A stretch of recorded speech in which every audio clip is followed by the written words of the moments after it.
فلا مضل له ومن يضلل فلا هادي له وأشهد أن لا إله إلا الله وحده لا شريك له وأشهد أن محمدا عبده ورسوله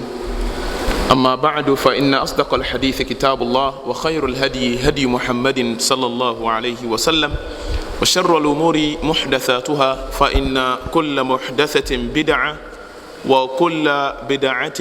ضلالة وكل ضلالة في النار. ما بعد جماعة من بكنا وبوتك بكنا نجي نيومك إنيومي ينيوم نجي جماد رجب نيومي نيونيك أجمع آية شعبان كأبوتي رمضان مي نجي أزمي نيوم من رجب إنا بينيومك نجي on the 12th of Rajab. Islam ina afia kwe ohejwe nyongmejwe ke ekomini 1441 years kaje benin balo Muhammad sallallahu alayhi wasallam eke sahaba ameshi Makka kati Madina ni jame fi hijra ogmene on the 12th night of Rajab 1441 years benin Islam ina kaje benin fi hijra efe pepe Christopher ano ngmene 6 March Beke 7 March Beke 2020 obacha wo nekane moneke wonika se mone ni wo fi odaso wa Beke masala chinemi alo ya Islam wa ke ho Beke because keje na pa bia ne ho Beke ne ho no ni yo masala chinemi ne ji no wo chola ke roadside masala chi ya teshi roadside alo teshi adoami Accra Ghana mi monika no ne mi ji Siddiq Salis Abu Unaisa السلفي إن شاء الله جماعة بندان ويوب كراتون هاوسان جباك كراتون قرآني ده حديث شين زمان لا فيه ده مسلمين قرآني كنمو كحديث النبي صلى الله عليه وسلم نباه كنمو نجينوني مسلم إباني أهشي جنمي يهجولمي كأنو نيامي وسنا بقبلن هو نجينوني بهابو كنيلي nagbana Qur'ani ke hadith en wonye wonu shishin wodenche jabeni kenklen bi e blema bi e gbalami won wo gbalami na kan ni wonu shishin na kan ni wo ka tuni to mo beni ame ho me ka tuni ni nyumbo ka ma ke shin radiyallahu anhum wa radu an nyumbo ke emi esha mehi na me ho mi ni amemi esha nyumbo hi nyumbo bi nyumbo ni emi esha wonu chumo hi.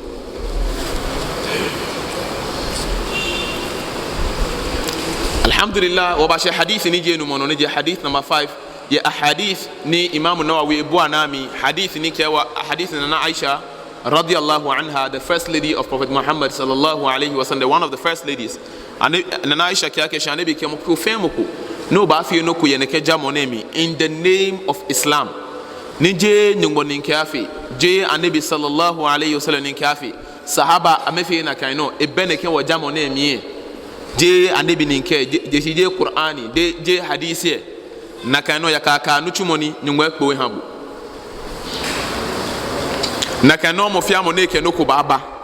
le ba fi no ko e ba wiwe mo ko ju ka wa dini na mi ju zikiri ju mini ju wiwe mo jini je wo wiwe mo ni le mi adini ni Islam ni fa huwa raddun ene nyungwe kpo hale wo gbene ke hadisi ne na ka shuruh min bala masrati ni wa kana ke je blemani lo ango ka bashibiane inshallah kawashe hadithi ko yehini kawashe inshallah ba sa back to bid'a ko inshallah ngene bid'a wa here document ko mi ni won kane last weekend ni wonye wagbina kenyu ba so dan wa bagbe karatu e ngene no na wa ba kane no inshallah ngene wa ya hadithu sadis hadithi anabi wiye moniji ekpano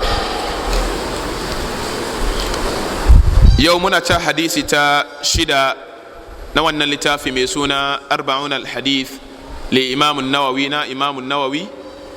mu karanta hadisan Annabi sallallahu alaihi har muka kai inda yake cewa duk wanda zai aikata wani abu ko kuwa ya fadan wani abu ko kuwa ya kawo wani abu a cikin wannan musulunci wanda ba annabi ya ce ba Allah ya ce ba sahabbai ba su san shi ba addinance to wannan abu sunan shi aikin banza Allah ya marmai aikin wofi ne ba ruwan Allah da wannan aiki kuma an mayar mame shi. Yasa ba wani aiki da ake yi a wannan addini ba mu ce waje kaya kai kowane aiki da zuciyanka ke so, ka ci banku da kake so, ka ci tuwo da kake so, ka hau motar da kake so, amma inda da ka ce addini ce, cin tuwo addini ce, to shi a ce maka to shi ka kawo mai Allah ne fadi ko annabi ne fadi, to shi ka kawo magana Allah, ka kawo magana annabi sallallahu alaihi wasallam cewa a tuwo ka ci tuwo loma 2 to ladanka 20, to shi ka kawo wannan. Amma banda wannan na waje ne, wannan na waje ne, rigan da muke sa mene duk abin da muke na waje ne, amma dai da mu kawo musulunci, mu ce musulunci ne, fa sai mu tabbatar Allah ya ce ko annabi ya ce. Yau muna hadisi ta 6 na wannan hadisai da Imam Nawawi ya tattaro daga cikin Bukhari da Muslim da sauran hadisai musulunci. Ala hadithu sadis ana Abi Abdullah an-Nu'man bin Bashir radiyallahu anhuma قال سمعت رسول الله صلى الله عليه وسلم يقول إن الحلال بين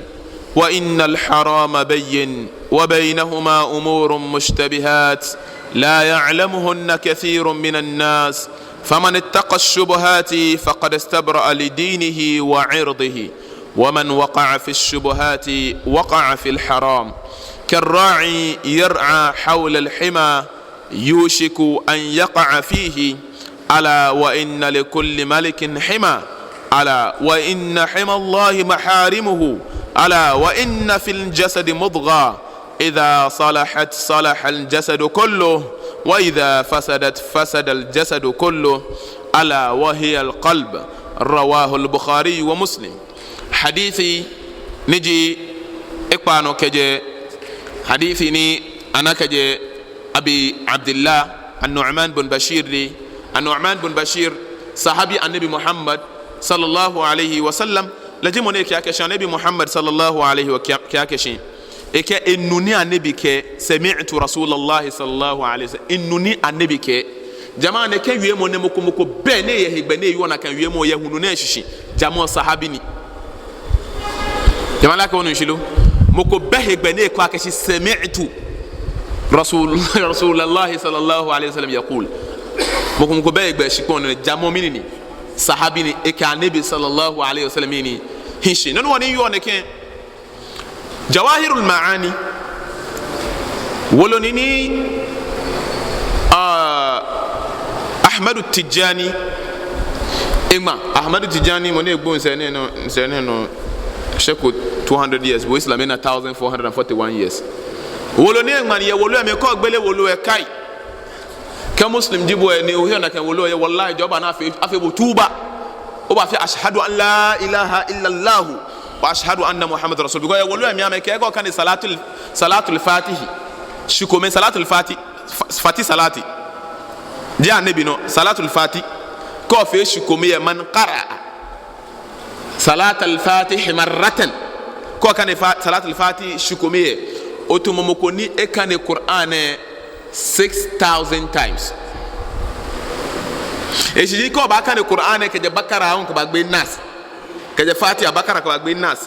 shukomen emu efe no kan kama kan salatul fati shukomen efe walo efe bo ya menye ya wolo ya ka salatul fati efe mini efe qur'ani salati na ke ha ni ne 419 nyoko ya morocco 419 nyoko ya morocco ahmadu bakari ameke ne ke salati ne efe mini efe qur'ani nyungo wolo ne tuke ha nabi muhammad sallallahu alaihi wasallam nyungo challenge me yehi وإن كنتم في شك مما نزلنا على عبدنا فأتوا بسورة من مثله وادعوا شهداءكم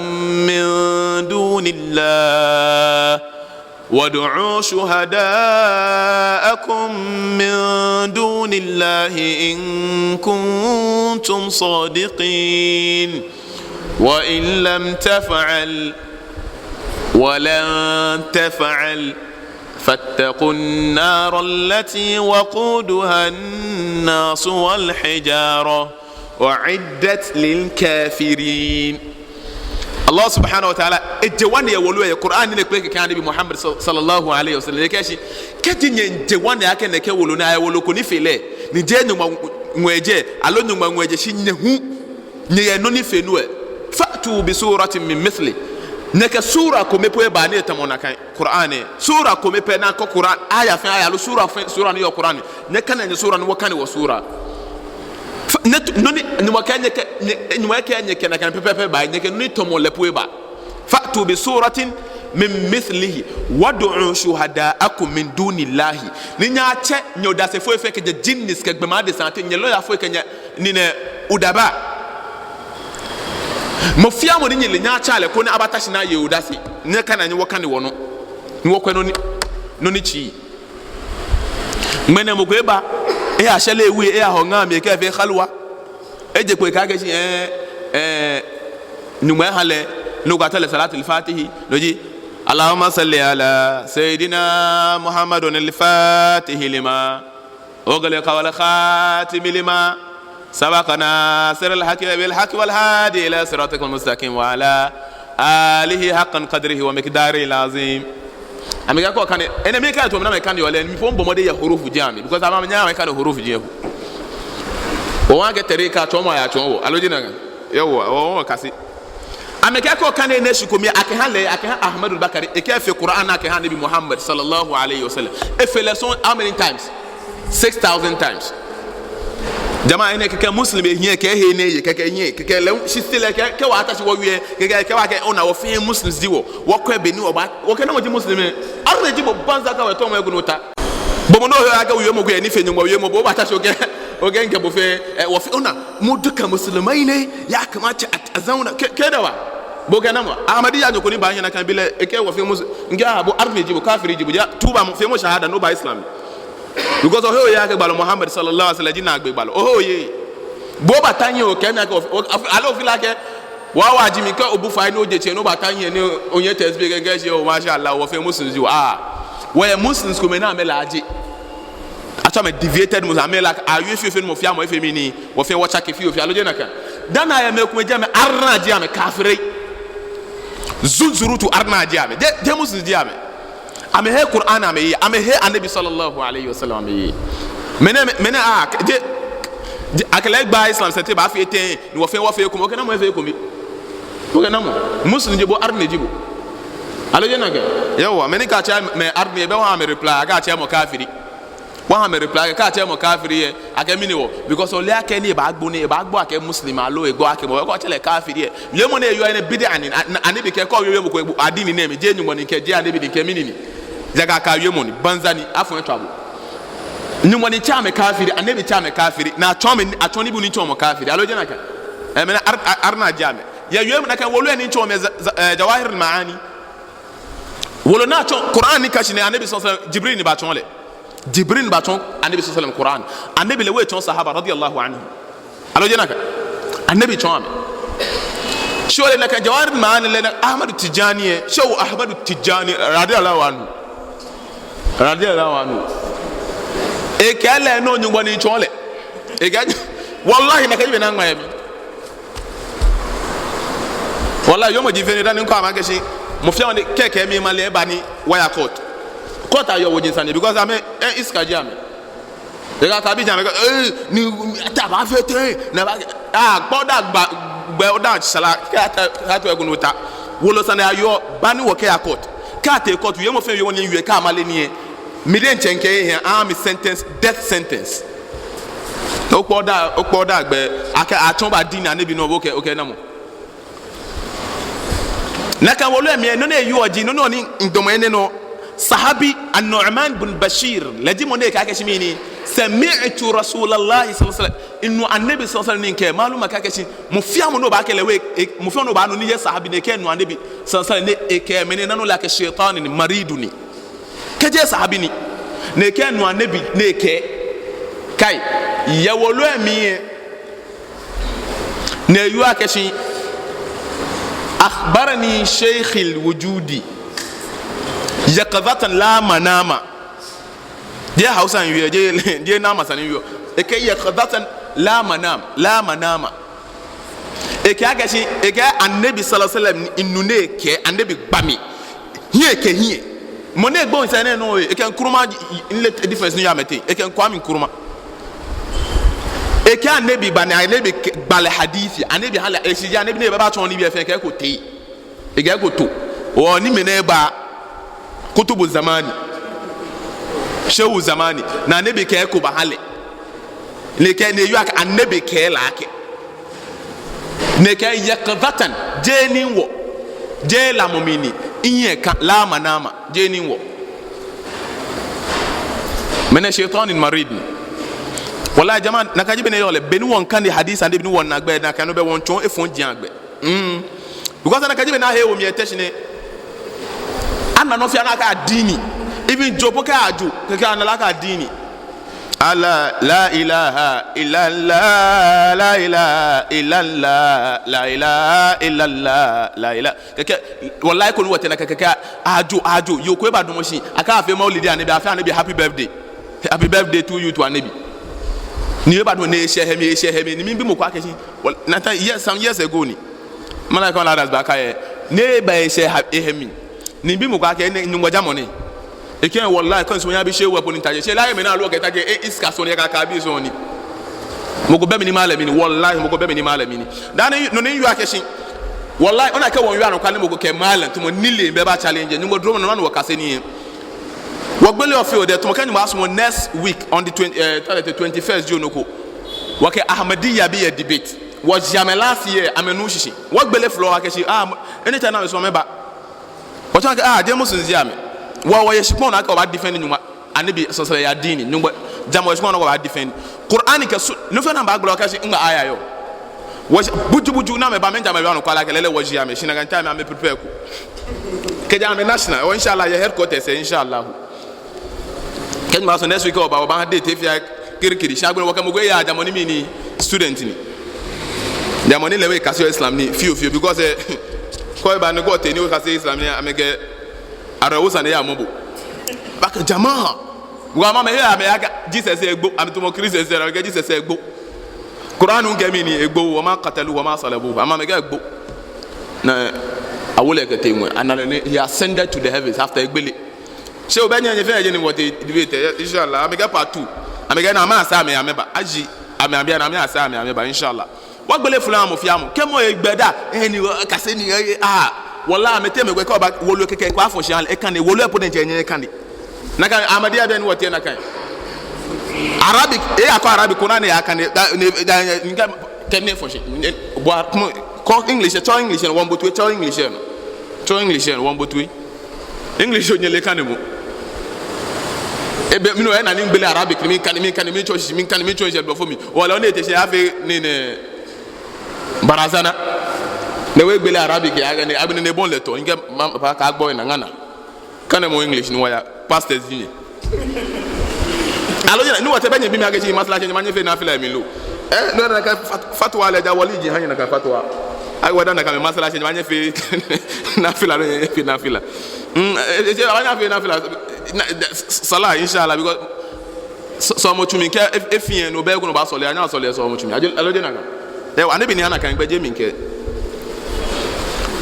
jamana kan wolo me kote na kan yuemi jawairul maani keke yaqdatan la manama nabi ni kemi nabi bami e kan nabi hale new hadith mena male follow ni alona ka che egbe na ka che me kwesu na acha me ame mambi kuma gbe shamo go che egbe le nwena ngbe che mo ya qur'an mi ya sunna mi inshallah sami'tu rasulullah sallallahu alaihi wasallam yaqul النعمان بن بشير كان نبي محمد صلى الله عليه وسلم يكاكشين إن الحلال بين وإن الحرام بين تمام أبين دمك فدي أشكن يارن أنكرن شيء كدن شيني صحابي النبي صلى الله عليه وسلم يسون النعمان بن بشير يكشي وناجي منزل الله صلى الله عليه وسلم يكشي وشيء مكشي الدنيا با وند إيسا ya fadi wannan magana kamar yadda maluma suka ce fashi wannan mutum shaytani in ba sahabi bane sahabi kada ya isa ya ce naji manzo Allah sallallahu alaihi wasallam ya ce in ba sahabi bane kare yake ya ce zai kawo hadisi ya samu sabon hadisi daga annabi ya ce sami'tu rasulullahi sallallahu alaihi wasallam a kare yake amma mafalki ne yace na gan annabi cikin mafalki na sha ce ka suranta annabi tukunna ya ka ganshi suranta shi na ce me yace maka shi an bi cike da shari'a in abin da zai mai shi yake fadi maka ya saba wa shari'a shi ake iya kuri shaitan ka gani wuce ba annabi ka gani ba kama ka gbalo na annabi po ya lamomi ka ka eton be na annabi yo buga me pia me annabi ya shaitan nya eton annabi picture be na ka bole shi shaitan ba nya eton moko ne ba ke le annabi because me ne wo wale annabi sallallahu alaihi wasallam sifa because wakande ku ya shamailu muhammadiyya shamailu muhammadiyya hadithin be na annabi sallallahu alaihi wasallam be ne yo be ne hin lemo yo be ne ngbese eto yo be ne no fia no yo shike bole wana moko kato ke enche nice ko ke ba ke le shaytani ni ke le jan nabi sallallahu alaihi wasallam e ke ashi ne ke jama ke ogbena ka ba ke shi mi ne ke bu nani oba wi ke ke qur'ani ke sunna ya noni la nabi ke be ya ka shaytani jinu nuna fe mo ya fe isti'aza fe mo a'udhu billahi alo jena ke yawa yasa annabi sallallahu alaihi wasallam sahabansa kada suka isa su ce manzo Allah naji manzo Allah sallallahu alaihi wasallam yake cewa to me manzo Allah yace manzo Allah yana cewa wa innal halala bayyin annabi nuna annabi kewa jimi ne kenan annabi sallallahu alaihi wasallam shi innal halala bayyin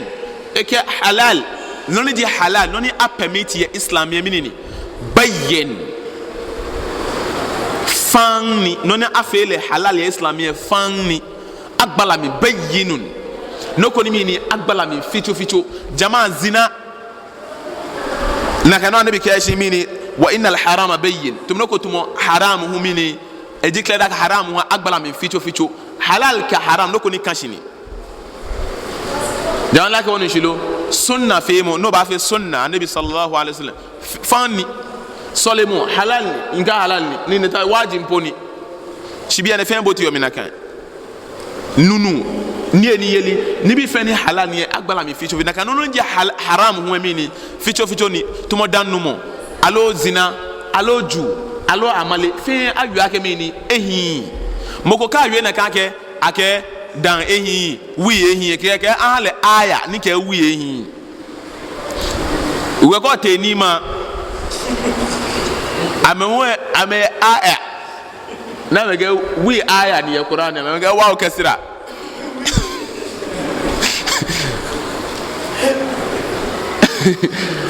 amete me gwena amete yin afi ame aya kon kula me kan mo ke illa man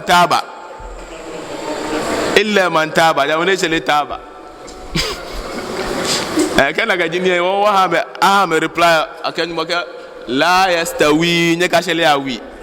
ashabun nar la nya bala ala jena ga wana obo jama ke o to na che brand no shelio alo nu da no pa bona ko pa shafe mu because ole ya aya Qur'an mi ka hadisi fi eko bena ga ka gba papa tuema o be si jo ba no gba tuema lo je na ga bugani bena ken na ko to na specify ni habo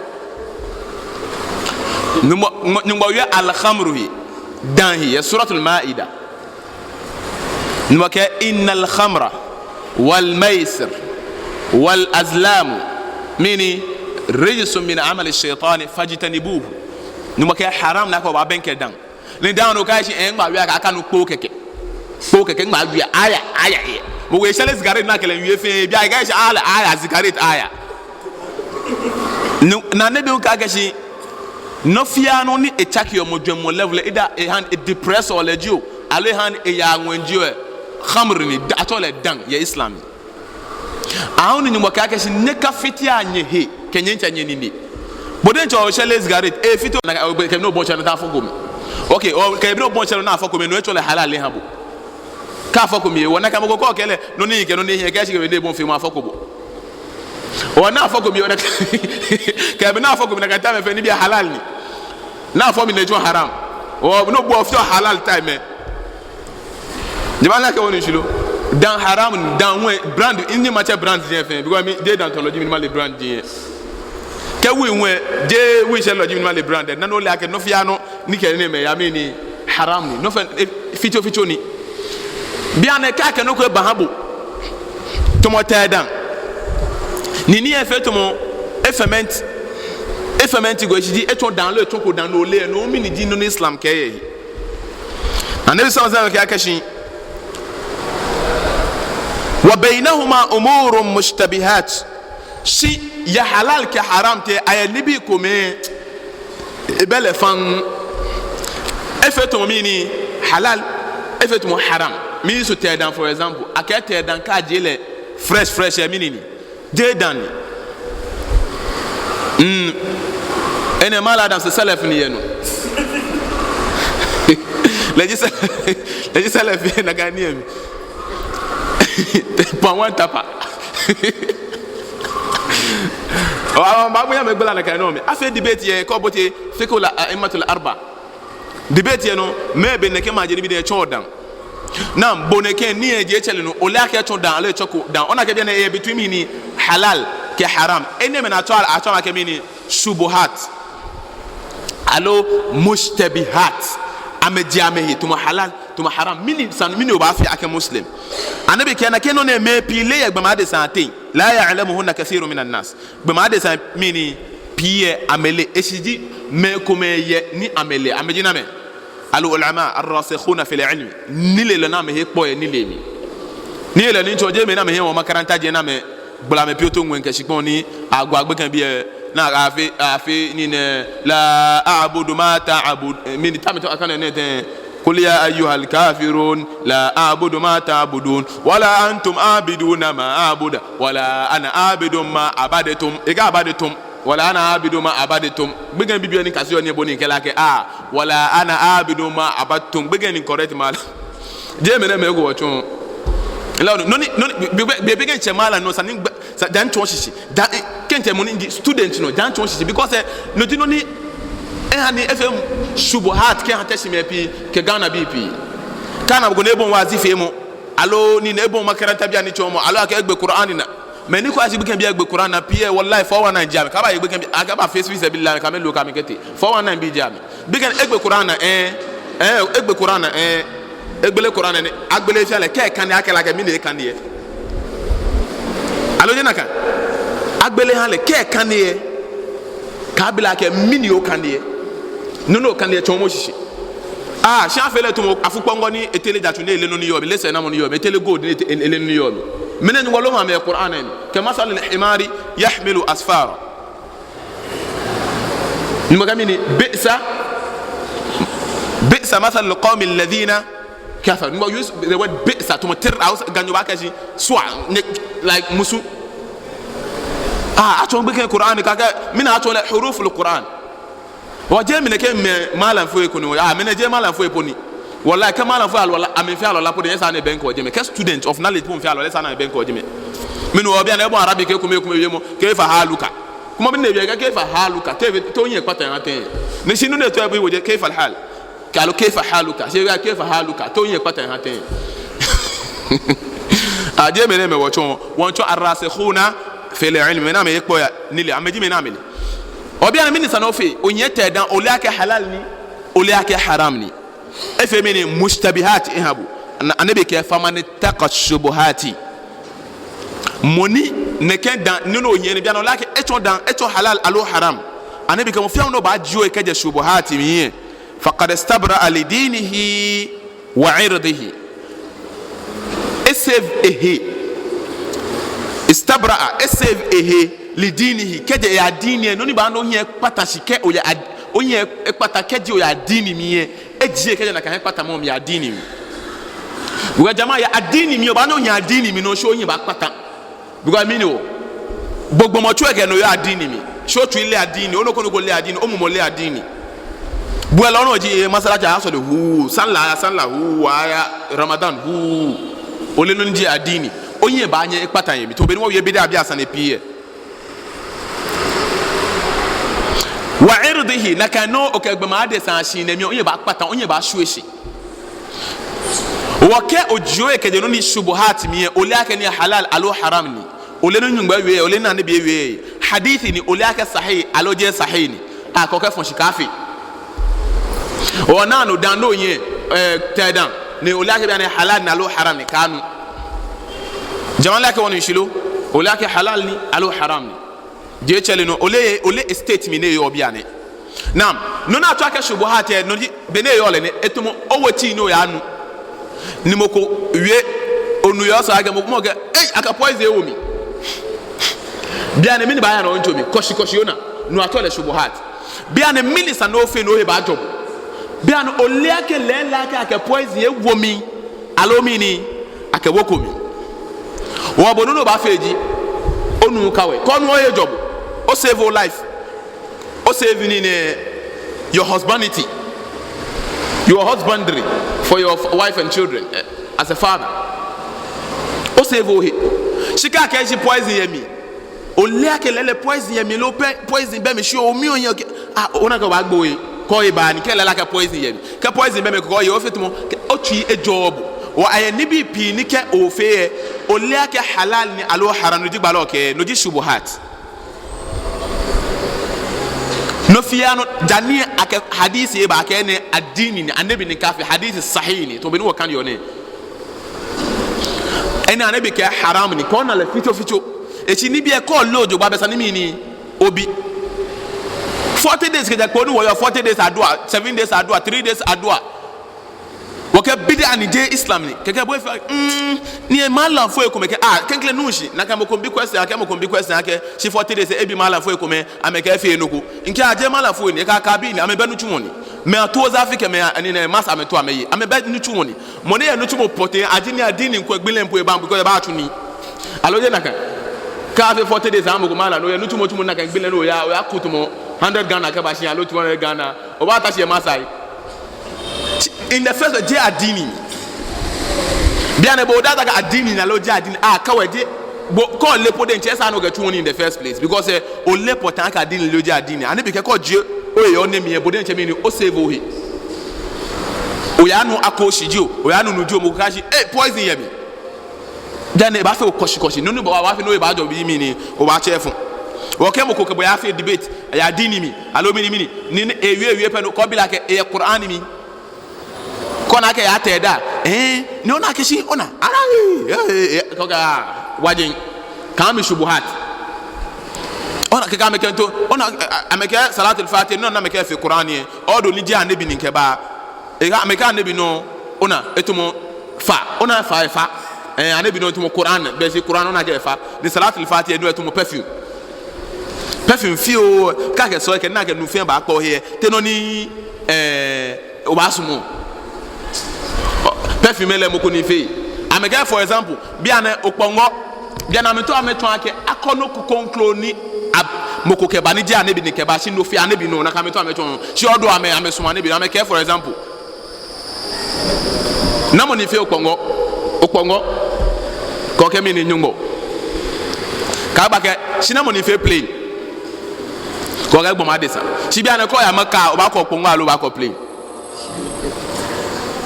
koko wa ko mini plane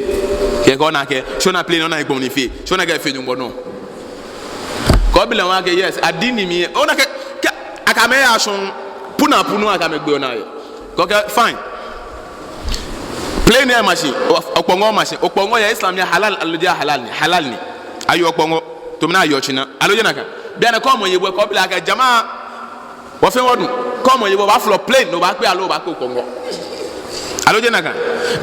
do ni e fe no ba ko e ne kesa re ne kesa no ni je enyo hu e no mo ka akeshi adesa ko be no ko e shikon ne no adesa ko be no ko plane no na ke legboma adesa fe no no ni lillahi ma fi samawati wa ma fi al-ardi jami'an aya na kan boke no fi ani yo shikon ga nwe fe no fi no na fe onyo no ni plane ojo mo no ga fe ona je jomo je bo no nyumbo ni ke abo nyumbo ni ke habo no ga fe obe no yemi lion ni shido o mena me yaka kabini ke ka meto afanda de muslims ni waman waqa'a fi shubuhati waqa'a fi al-haram ko pene no ya gbe koshi e me shubuhati e mi o gbe haram o fi haram karra'i yar'a hawla al-hima etamo moko ra'i moko ne plato alo chuna alo afukpongoi alo kpongoi ne kpla ame ke ya nieli kate ya ko na talaka hima ko na je me fetumo heko ni gota ni yo jenjio ni bi dangerous ni yo chiko ko je we green grass ni je na ba nya me aye eko bia na men daughter ke ka me teje ame ba gbe mi na me ba boy alo ambanya me a che green garden me pele free ona ke mi ne atole mi ne hima e ke moko ne e plan ni ne etumo na kan yushiku an yaqa fihi ne shegbe shakka aka mini ame ba gbe mi ne ba fe ke kula me ke je han na be benke je me kra ala wa inna likulli malikin hima na kajibi ne yo le gbalo ke ala nye kenye tuwe ba bi onye bo ato ojogba manche fe manche alhima heko ni mokobote ejeme secret room je manche me ni yen ka afesu na mbatala bia na me gashi bomu no nga afesu na afia awre keke le ba le manche boni sane wa moni ya afia awre ke ba abaja 55 cedis ya me me aje ame wo chon jemala ga ni chule me je manche me je ame nkam manche me ya shante hini me manche me ya bi mansa musa mansa jo mansa musa me ya bi manche me nchon mali manche nchon tata mansa musa na ya wa manche me ame fam ye heko ni mokobote ejeme ame pe bueno ni yoje ko ya bote ejeme ole no ni yoje no ni ba gbebojo no ni egbe eboju ole wona ga bote ejeme na nabi sallallahu alaihi wasallam ala wa inna hima allah maharimuhu ne kan nyingwa hu elewe hima hina bote ejeme no jino ne fele mini haram ne aka haram no jino bi ko ni mini shubuhati yemi shubuhati ko la ni ehi alohi na ka she ne shubuhat no haram ni kafi ala wa inna fil jasad mudgha anabi ke yagbomo chuami ayeloko yagbomo chuahi idha salaha al jasad kullu kajina kan loe ehi gbomo chua fe ehi jamaa wa nabi ke ehi gbomo chua fe ehi wa idha fasada al jasad kullu kaji efite hu gbomo chua fe ake efite ala wa hiya al qalbu na balo kenye tuwe bojo wanye bo ato ene no di twi jama to fe ne ba to no wo sha body he no he perfume ne ke no fe ne ngwa do fe no sino ni e nya fe no gina ba sa twi he twi hu asa twi he daga qur'ani ka sunna asa twi daga mini qur'ani ka sunna mo fiamo ne le ne dane ke hypertension he ina ni mene egbe qur'an na mene batashi mene fe wazi mene he atalehe mene he chone he dale ke na mene he chone he etuefa ina ni mene he mobile phone he etuefa nchele ina ni mene malamini nchele ina ni mene bomode ene ke nutumo he nchele wallahi ko na ke he teso ye twimi obon ka te hospital ake hypertension gbe na ka gba afelo diagnosis fe won ana he le la tuntun yo ajamba ba wo ba fe operation ama ojogba ma na ke amena hela ye body am important ni mamu efe na mewe wa metri o amba gboy e hechen kenye ka kutumpo fe mu gbo ba gbo ko na ni mo nungwa ewo adebo fe no na nungwa ewo mo kuno fe mu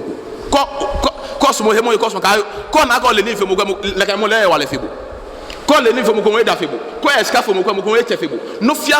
nungwa ewole wo no ye so accept mo na kan ko nyama na ko twi mi job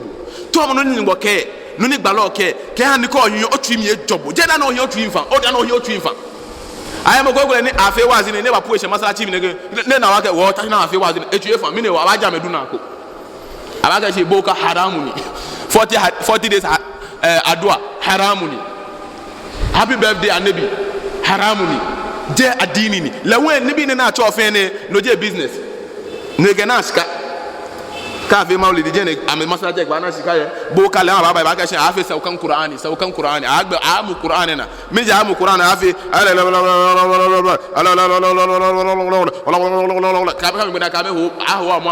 kame jaske wa me kame te shamete ene fo wa ka shi mi ni haram no ke na afi ne ke wa ze ge tuefa kika wana ke ti ana mene wa ba su anya su yi wazin cikin masalaci wa ba su kakan kai ba mu anya oni ni hawo gbe kakan ka shine shedan kuma bai ya hana mu ba Allah ya ba mu hanya kuma mun garin mu muke a gida na nake zaune na inda ga gida na ga masalaci ita yo ke ne ba ko yawa ke bo shegbe boy kula bojigbo aloje na kan yawa ka mini gbe o sho da ochifa na ba akeneke wai maganganu shi tun yanzu da nake zaune na ba maganganu na nake yin ba ko kuwa ba maganganu nake yi ba Allah na ce annabi yace kuma yanda ya kamata yi bayani kamar yanda addini yace kamar yanda malamai suka ce yasa wallahi shi a jara wannan jiki da ke cikin jika kamar yanda annabi sallallahu alaihi wasallam ya fadi shi alibe shine zuciya a jara zuciya kaka ki kowa ka so mutum saboda Allah so mu gbomo ya nyungo hewo ka ke mutum saboda Allah nya gbomo he ano he tele telefon afa ya nyungo hewo ene ji twi min samu ko ba da ka yake wannan ba fa shi ka san Allah ka san annabi sallallahu alaihi wasallam fa shi ka san qur'ani ka san sunna ka san me Allah yace ka san me annabi yace onyo fe ne jawle nunu ngbo ke wala nunu baloke ene ni ba sa o twi min habo ko yin wana ke o twi min fe hawa o twi min fe ka osumo fiamu o ye che abonsan fe abonsan alo jena kan numo ke esumo kafiri ke ga bo mi ni osumo kafiri chole ke hetien fa yo twi mi e obana ke ko o he nche muslim ke ko osumo kafiri idan kiyeya yema ma yezukiya